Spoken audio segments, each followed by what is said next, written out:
दूसरा सवाल भी तकरीबन वही है जो इमाम साहब ने अभी अच्छा हो चुका जवाब इसका? नहीं वो मैंने सुना भी है। अच्छा? लेकिन मेरा कुछ थोड़ा बहुत शक है। हाँ जो है बताएं, खोलें इसको। हाँ।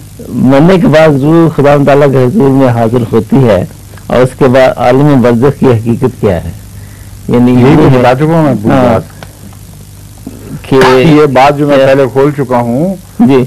आपको भी यही हदायत है कि आप इमाम साहब से राब्ता करके जी जी वो ऑडियो वीडियो देखें।